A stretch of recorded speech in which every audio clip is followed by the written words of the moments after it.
Okay. Did you grow up gang related or? Yeah. Can you want to talk about like how old did you start gang banging? In 2007, a veritable lifetime ago, Justin Bieber became popular through a then-emerging video platform called YouTube. In 2020, much has changed. YouTube's hardly the go-to place for discovering new music. Try TikTok, the birthplace of Generation Lil Nas X. Now Roddy Ricch, a rising 21-year-old rapper from Compton, has the new viral hit in town. The Atlantic Records signee just outbid Justin Bieber's Yummy for the top spot on the Billboard Hot 100 with The Box. Though the song wasn't even an official single from Ricch's just-released #1 debut, Please Excuse Me for Being Antisocial, it quickly made a huge impact on TikTok and streaming services. From out the streets became a millionaire. I know started in the trap and they still there. Ricch's music is currently being enjoyed by over 25 million monthly Spotify streamers and counting, and The Box stands at well over 100 million streams so far since its release last month. Ricch's simultaneous #1 album and song is, as the New York Times notes, a feat that hasn't been accomplished since Lady Gaga and Bradley Cooper's A Star Is Born soundtrack. The virality of Ricch's track and the accumulation of enormous streaming numbers can largely be attributed to the meme ability of The Box's distinctive squeaky instrumental and its instant popularity on TikTok. Predicting the formula of what made Ricch's The Box catch on so quickly is a bit tougher. It helps that the song's distinctive, squeaky instrumental evoking windshield wipers makes it instantly memorable. Pulling out the coupe at the lot, told him fuck 12, fuck SWAT, busting all the bells out the box. I just hit a lick with the box. TikTokers have shared clips of themselves dancing to the song and performing skits inspired by it, but not one of these videos can be solely attributed to The Box's success. Like how Shiggy's dance video catalyzed the ubiquity of Drake's In My Feelings. Rather, it seems The Box partially achieved popularity by being everywhere on TikTok. Still, all this success did not come with the bed of roses. Not long ago, most music fans were unfamiliar with the name Roddy Ricch. However, the 21-year-old has quickly emerged as a rising force in the music industry. His latest single, The Box, is gaining significant attention worldwide, charting at #3 in the US and #9 in Canada, indicating that Ricch might soon become hip-hop's next star. Despite the recognition from fans and music critics, the young rapper isn't entirely on cloud nine. For him, recent success has come with a sense of loss. Read on to discover why Ricch views his newfound fame as bittersweet. Roddy Ricch, born Roderick Wayne Moore Jr., on October 22, 1998, in Compton, California, exhibited a passion for music from a young age. Growing up in a challenging environment, Ricch turned to music as both an escape and a means of expression. Influenced by the likes of Lil Wayne, Meek Mill, and Future, he began honing his craft, perfecting his unique blend of melodic rap and introspective lyricism. Despite facing numerous obstacles, including the tragic loss of close friends, Ricch remained steadfast in his pursuit of a music career. His breakthrough came with the release of his debut mixtape, Feed the Streets, in 2017, which garnered significant attention within the hip-hop community. Buoyed by his newfound momentum, Ricch continued to impress with subsequent projects, showcasing his versatility and raw talent.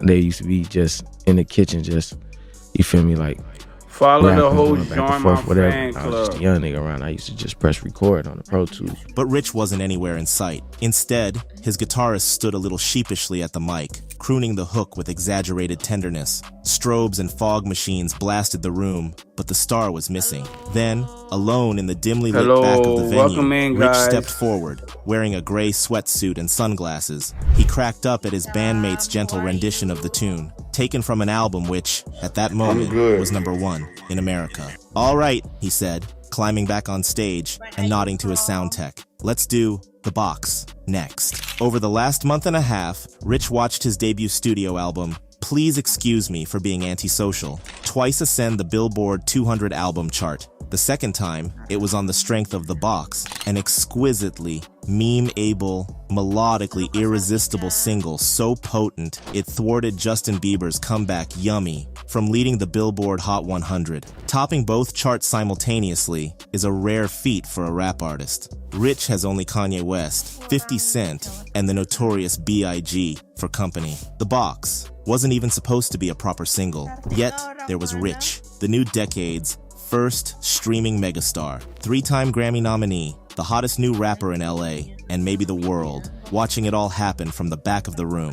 I'm definitely eating better, Ricch said, pounding a of hot tea before the set, but I can't say I'm a superstar yet. In today's hip-hop landscape, the pace is dizzying. Stars, sounds, and scenes emerge, rise to prominence, and fade away before artists even reach their mid-20s. A viral streaming hit can catapult you from bedroom anonymity to a 7-figure record deal in a matter of weeks. But the same industry that elevates can also swiftly bring an end, whether through the dangers of fentanyl or the perils of a violent lifestyle. When I got older, like I jumped off the porch, I got kicked out my mama's house when I was like 15, 16, so then I started like getting in the street for real.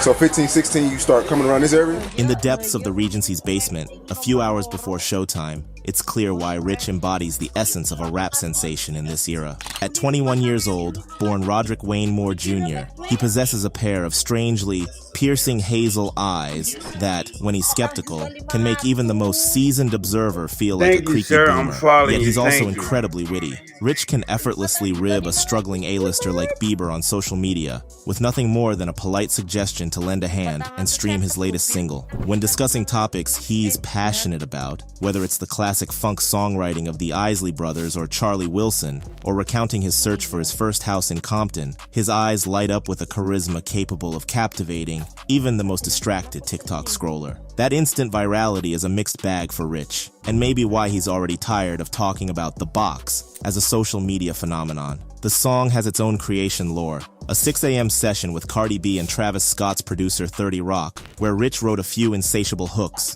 Pour up the whole damn seal, I'm a get lay AYZ, then made a weird high-pitched noise into a mic, and impulsively added that squeaky bedspring noise as a hook. The Box has no obvious chorus or even a typical song structure, but it now clocks in at 150 million Spotify plays and countless memes. Many came on TikTok, where fans created their own videos depicting the possible banal sources where Ricch sourced the squeaks, like polishing a mirror or opening a stuck drawer. That droll production choice prompted scores of fan videos, which helped juice its stream count. The week The Box topped the charts was the first week that Billboard included YouTube streams in its Billboard 200 tally. A new rapper going viral isn't the only way to a hit, but it is the fastest, and surely on the minds of many hoping for a breakout, but not Ricch. Asked if he thinks about a hook's meme ability when he writes, given that TikTok launched so many of his peers' careers, Ricch shoots a lick that could roast dinner. Nope, he said, ripping open a packet of honey for tea with his incisors. Ricch is an heir to a longer LA hip-hop tradition.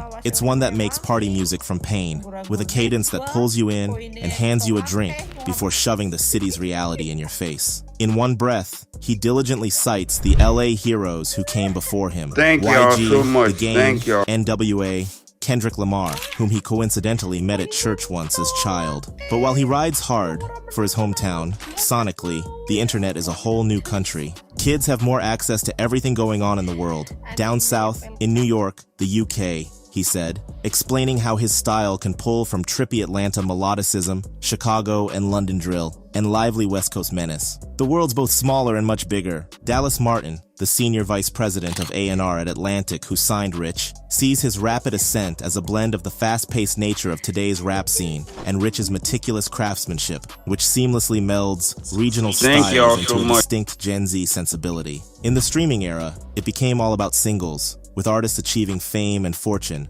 after just one song. But many failed to maintain fan engagement because they weren't focused on making albums, Martin explains. Roddy, however, excels at creating great albums. His relentless work ethic and authentic storytelling resonate with listeners, setting him apart. He has the potential to leave a Drake-like impact. Beneath the surface of Antisocial, there's a palpable melancholy stemming from the tragedies that have marked Ricch's young life. Ricch's upbringing in Compton was marked by adversity, with close friends falling victim to violence, and many others ending up behind bars. He himself spent a week in jail facing a potential charge during his teens. His breakout hit, Die Young, drew inspiration from the late XXXTentacion, whose tumultuous life cast a shadow over his brief career. Fighting depression, sipping syrup, I was moving slow, I was down below, but still I kept my head up. Gotta get my bread up, I don't want to die young. Seated in a pristine, all-white dressing room in New York, Roddy Ricch's emerald and acorn-colored eyes betray a sense of unease.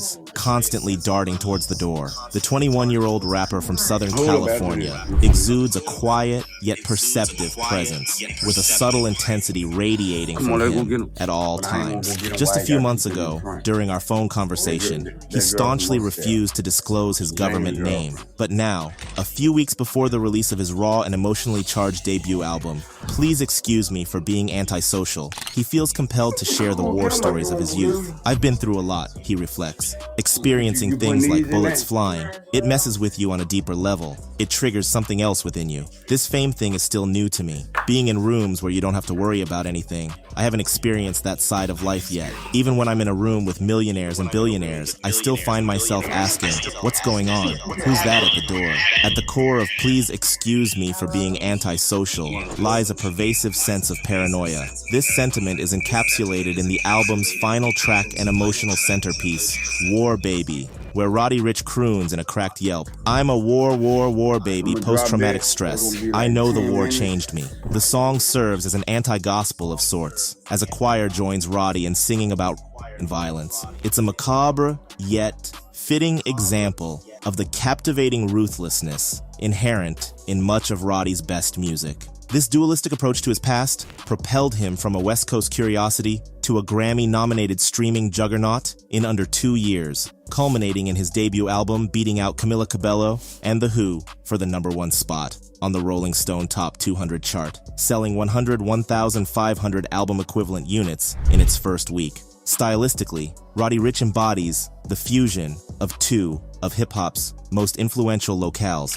stripped for parts and reassembled miles away from their origins. His scorched voice and melodic delivery owe more to the auto-tuned acrobatics of Atlanta trap stars like Future and Young Thug, and Chicago drill pioneers such as Lil Durk and Chief Keef than to anything that's emerged from California in the past decade. Roddy's defining trait as a songwriter is his ability to vividly portray the highs of his newfound luxurious life, while juxtaposing them with the intense lows of his past. It's the American dream reframed for 2019. For every mention of Forgiato's Phantoms and Maybachs, there's a narrative of death, violence, loss, and lifelong incarceration. His initial hit, 2018's Die Young, a mournful tribute to the late rapper XXXTentacion, seamlessly transitions from references to expensive consumer brands to the haunting question that has come to define Roddy's existence. Why do the legends always have to die young? Roddy, whose real name is Roderick Wayne Moore, Jr., I know now, grew up between Los Angeles and Compton with a religious mother and a father who was hard to pin down. Today, he speaks of Christianity and its sway over his family with a nihilistic tilt. A lot of street dudes, you know, their grandma go to church every Sunday, he explains. A lot of people in the pen, a lot of that come from them running away from that. They seen they grandma always going to church, mama always going to church, but they still struggling. This the reality of some people's life. Church just drives them away. At approximately 7 years old, he underwent baptism, an early step in his spiritual journey. Several years later, his path intersected with that of Kendrick Lamar, a rapper far more devout than himself. Their meeting, facilitated by their shared affiliation with a local church, proved pivotal. Recalling the encounter, he recounts, "He attended my mother's congregation. It was a chance encounter one day when I happened to be there. This was before swimming pools made waves. I spat a freestyle for him, and he prophesied, 'You're destined for greatness in this world.' Their trajectories diverged thereafter. While Lamar narrated the tale of a virtuous youth navigating an urban jungle, he embraced and internalized the perpetual turmoil of Los Angeles. Reflecting on his turbulent upbringing with a composed demeanor, he shares a vivid memory of his first eviction from his mother's home, painting a picture of life in South Central. Picture Broadway, stretching endlessly from downtown. He describes, "I traversed about 20 blocks in the dead of night, wandering through varied neighborhoods. On certain corners, bloodstains adorned the pavement, an entire tableau of tragedy. Walking amidst that, you can't help but feel the specter of mortality. It's like staring death in the face, wondering, could I be next? Candles flicker. Makeshift memorials mark the spots. Sometimes it's enough to make you question, have I cheated death?" From 8th through 10th grade, Roddy underwent therapy to address what he now characterizes as anger and antisocial tendencies. By the final 2 years of high school, he had become fully immersed in street life and ceased attending therapy sessions. Reflecting on those times, he reminisces about his initial forays into criminal activity with the wistfulness of a former high school We pulled up to the spot. I got out. Since it was my first time, they wanted to ensure I was fully committed. They wanted to see if I was just tagging along or if I was really about it. And I showed them that I was. By the age of 18,